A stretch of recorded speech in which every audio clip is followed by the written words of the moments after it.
In 4.5, maritime empires transformed commerce from local small-scale trading, mostly based on barter, to a large-scale international trade using gold and silver. These empires employed new economic models, such as joint stock companies, through which investors financed trade by buying shares in corporations such as the East Indian Company and supporting increased trade in Asia. New ocean trade routes were opened, aiding the rise of this extended global economy. The Atlantic trading system involved the movement of labor, including slaves, and the mixing of African American and European cultures and people, with all groups contributing to a cultural synthesis.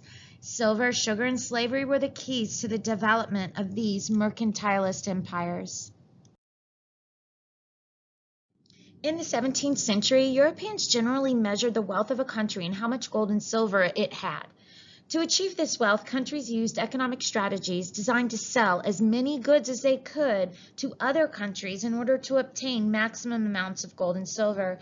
To keep their wealth, countries would also spend as little of their precious metals as possible on goods from other countries.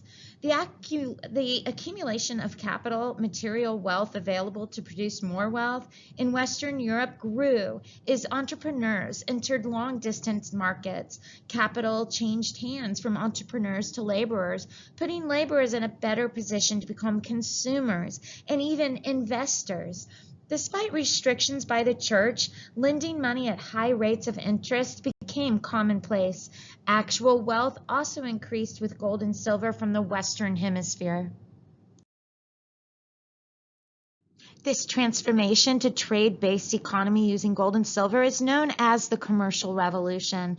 The Commercial Revolution affected all regions of the world and resulted from four key factors: the development of European overseas colonies, the opening of new ocean trade routes, population growth, and inflation, caused partly by the pressure of the increasing population and partly by the increased amount of gold and silver that was mined and put into circulation. The high rate of inflation, or general rise in prices, in the 16th and early 17th century is called the Price Revolution. Aiding this rise of extended global economy was the formation of joint stock companies owned by investors who bought stock or shares in them. The developing European middle class had capital to invest from successful businesses in their home countries. They also had money from which to purchase imported luxuries. The Dutch, English, and French all developed joint stock companies in the 17th century, including the British East Indian Company, which was by far the most successful, and the Dutch East Indian Company. This entire system was built upon slavery. The Europeans' desire for enslaved workers in the Americas, coupled with Portugal's discovery of West Africa, meant that Africa became the source for new labor. Enslaved Africans became part of a complex Atlantic trading system known as the triangular trade, because voyages often had three segments. A ship might carry European manufactured goods such as firearms to West Africa, and from there transport enslaved Africans to the Americas, and then load up with sugar or tobacco to take to Europe. Sugar was the most profitable good from the Americas. By the 1700s, Caribbean sugar production and rum made from sugar were financing fortunes in Britain and to a lesser extent in France and the Netherlands. The Atlantic slave trade greatly weakened several West African kingdoms, such as the Congo. The loss of so many people slowed population growth. Trade competition led to violence among their societies, but also made African slave-raiding kingdoms economically dependent on goods from Europe. Such societies were slow to develop more complex economies in which they produced their own goods. Thus, the slave trade set the stage for European conquest and imperialism in the late 19th century.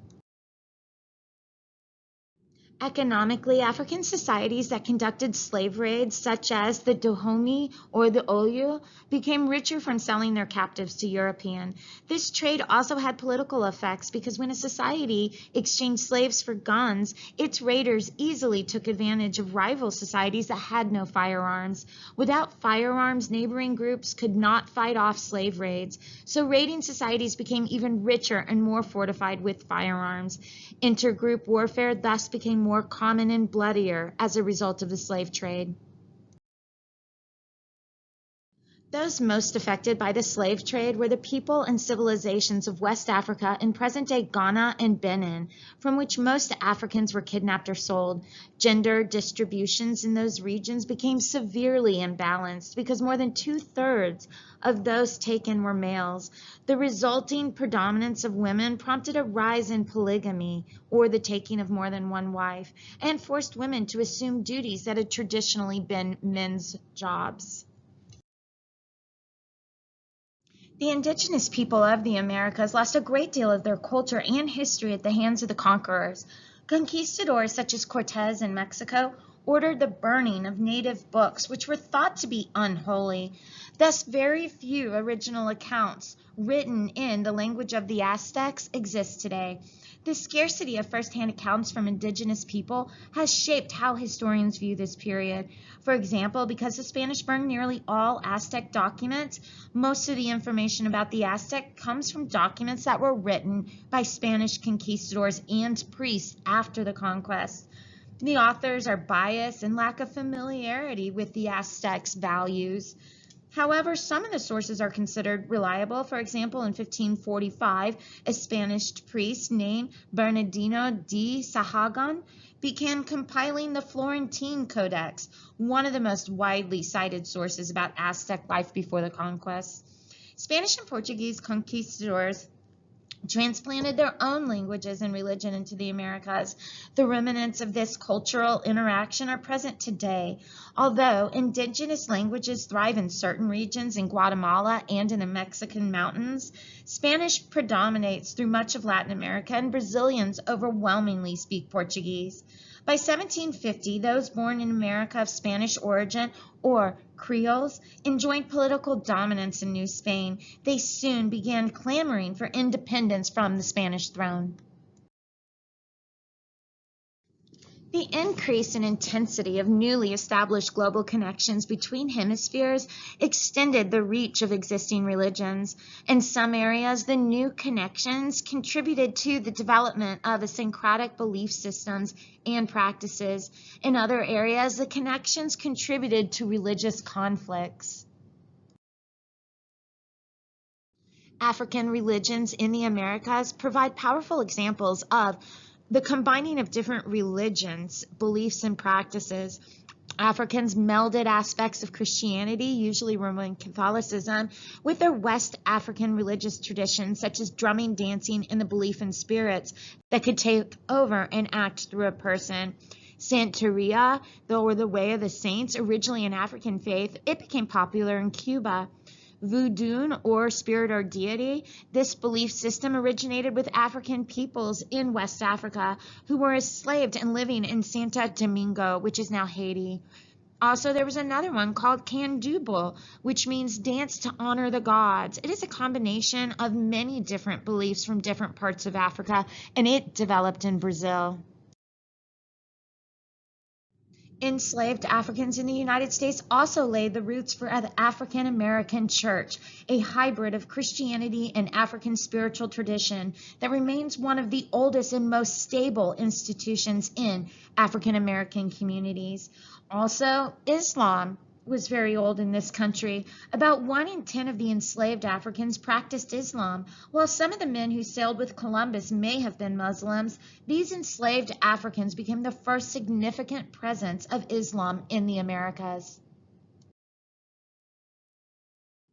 Several Catholic religious orders in Europe, such as the Dominicans, Jesuits, and Franciscans, sent missionaries to Latin America to convert people to Christianity. The missionaries were so successful that today most Latin Americans are Roman Catholic Christians. In recent decades, some Protestant denominations have begun to gain members. Numerous examples of religions melding together originated in the Spanish colonies. Catholic saints' days that coincided with days honored by indigenous people were especially celebrated.